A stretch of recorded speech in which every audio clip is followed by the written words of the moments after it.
ఒక బ్యాంక్ అకౌంట్లో amount credit అయ్యింది అంటే మరొక బ్యాంక్ అకౌంట్లో అమౌంట్ డెబిట్ అయి ఉండాల్సిందే కదా.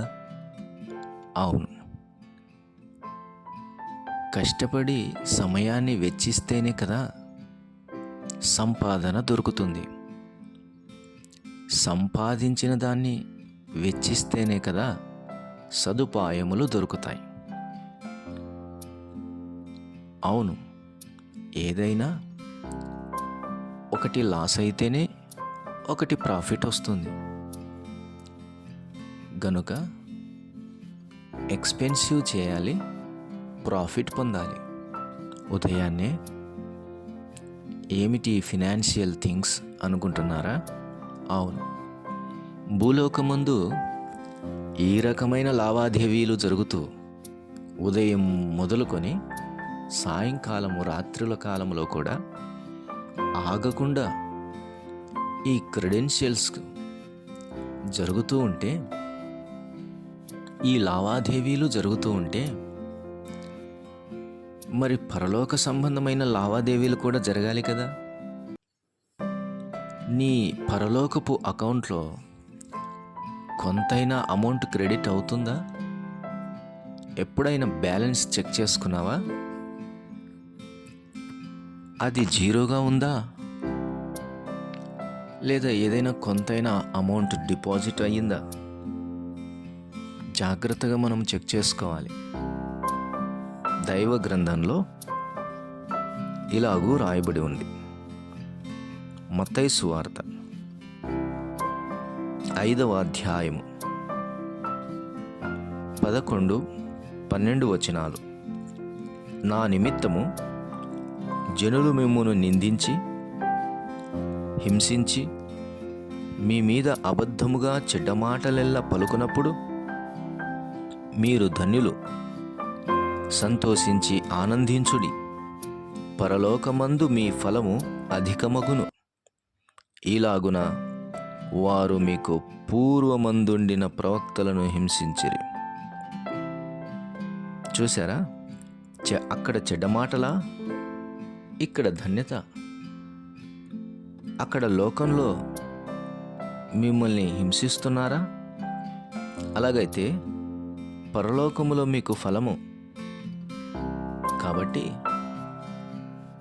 ఇతరులు నిన్ను ఏమైనా అంటున్నారా, నిన్ను నిందిస్తున్నారా, నిన్ను హింసిస్తున్నారా, నిన్ను బాధిస్తున్నారా? అదంతా ఒక ఎక్స్పెన్సివ్ లాంటిది. పరలోకమందు దాని కొరకు ఒక ప్రాఫిట్, ఒక ఫలం నీ కొరకు దాచబడి ఉంది. కాబట్టి ఖర్చు కానివ్వు, పరలోకంలో నీ కొరకు సమకూర్పు జరుగుతుంది. ఇక్కడ అవమానాలు జరగనివ్వు, పరలోకమందు ఘనత నీ కొరకు సిద్ధపరచబడుతుంది. ఇక్కడ నిన్ను హింసింపనిమ్ము, పరలోకమందు నీ కొరకు సింహాసనం ఎదుటనున్నటువంటి దేవుని సముఖమందు నీకు గొప్ప అధికారము దొరకబోతుంది. ఇక్కడ నీకు కన్నీళ్లు పెట్టుటకు కారణమగునట్లు ఉన్నారా? ఉండనిమ్ము. పరలోకమందు నీ కన్నీటికి విలువ ప్రభు ఇవ్వబోతున్నాడు. ఈ లోకములో ఖర్చే, పరలోకమందు దానికి సరిపోయినంత ఫలం, అధిక ఫలం దొరుకుతూ ఉంది, నిశ్చయంగా దొరుకుతుంది. కాబట్టి నీ పరలోకపు బ్యాంక్ అకౌంట్లో ఉన్న ప్రాఫిట్ ఎంతో లెక్కేసుకోవాలంటే ఈ లోకమందు నువ్వు ఎన్ని బాధలు ఇతరుల వలన సత్యము కొరకు అనుభవించావు అన్నది ప్రాముఖ్యమైన విషయం. దేవుని కొరకు పొందావు ఆ శ్రమలు అనడం ప్రాముఖ్యమైన విషయం. నీవు భూలోకమందు పొందిన ఆ శ్రమలు పరలోకమందు ఆనందమునకు, సంతోషమునకు సూచన. కాబట్టి ఇప్పటి నుంచి లేదా ఇదివరకు జరిగిన సంగతులలో కూడా నిన్నెవరైనా హింసించినట్లయితే దాని విషయమై సంతోషించు. ఎందుకంటే మరో ప్రాఫిట్ వస్తుంది అని, మరో లాభం వస్తుంది అని, మరొక బెనిఫిట్ వస్తుంది అని సంతోషించు. అంతే. ఈ లోకంలో అవి ఎన్నదగినవే కాదు. మన ప్రభువు మన కొరకు ఎన్ని అనుభవించాడు గనుక ఆయన అత్యున్నత సింహాసనము దగ్గరికి తండ్రి కుడిపార్శ్వమునకు వెళ్ళాడు అన్న సూచన మనకు కాదా? ఆయన మాదిరి మనకు కాదా? ఆయన అడుగుజాడలో మనము నడుచుటకు కాదా? ఆయన ఒక మార్గంలో నడిస్తే మనము మరొక మార్గంలో నడవటానికి కాదు కదా ఆయన నడిచింది. యజమానుడు కాపరి ముందు ఎందుకు నడిచాడు? వెనక గొర్రెలు ఆయనను అనుసరించుటకే కదా. జాగ్రత్తగా ఆయన అడుగులు గుర్తుపట్టు. ఆయన అడుగులు ప్రత్యేకంగా ఉంటాయి. ఆయన అడుగుల్లో అడుగు వేయి, అంతే చాలు. గమ్యస్థానాన్ని చేరుతావు. ఆయన వెళ్ళిన మార్గములలో నడువు, దరి చేరుతావు. ఆయన అడుగు ఎటు వేస్తే అటు వేయి, సంతోషముతో గమ్యస్థానం చేరుతావు. అంతేకాని ప్రక్కన కనిపించే దొంగ ఊబులను నమ్మి అక్కడ పాదము వేయకు. అటుపక్కన్నటువంటి మరొక పుష్పగుచ్చము లాంటి పువ్వులు కలిగిన ఆ ప్రాంతంలో అడుగువేయకు. దాని లోపల ముళ్ళుండవచ్చు. అలాగే నీకు కనబడినటువంటి ఒక మంచి ప్రదేశము అనుకొని అందులో అడుగు వేయకు. అది లోతైన గుంటనేమో, నీకు తెలియదు. కాబట్టి అది ఎత్తైనా, అది లోతైనా, అది సమభూమి అయినా, ప్రభు వేసిన పాదపు అడుగులలోనే నీవు కూడా అడుగు వేసుకుంటూ వెళ్ళు. అంతే చాలు. గమ్యస్థానం మనం చేరుతాం. సొంత నిర్ణయాలు,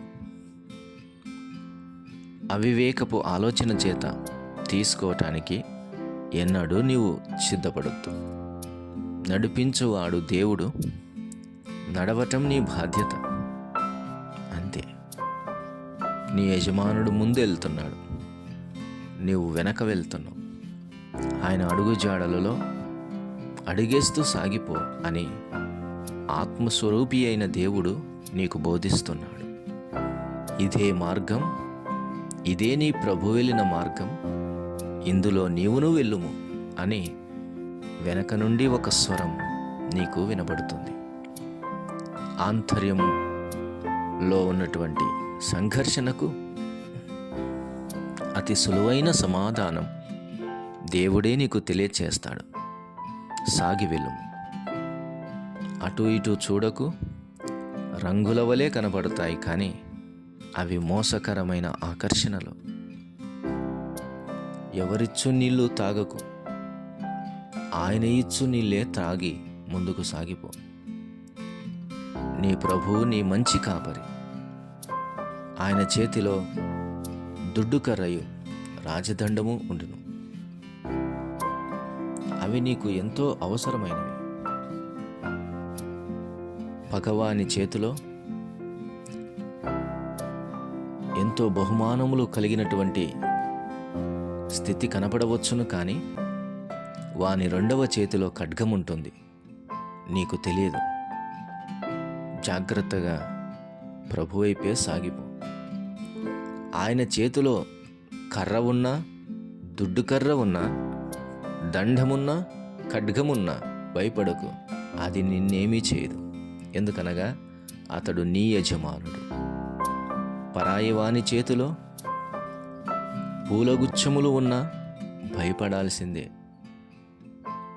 పరాయివాని చేతిలో అవసరమైనటువంటి అత్యంత శ్రేష్టమైన ఆహార పదార్థాలు ఉన్నా భయపడాల్సిందే. అందులో విషమేమైనా ఉందేమో అని. పరాయివాని చేతిలో అందమైన వస్త్రములు ఉన్నా భయపడాల్సిందే. అవి ఉరి అవుతాయేమో. గనుక నీ ప్రభువు నీకిచ్చిన దానిలోనే సంతోషముతో సాగి వెళ్ళుము.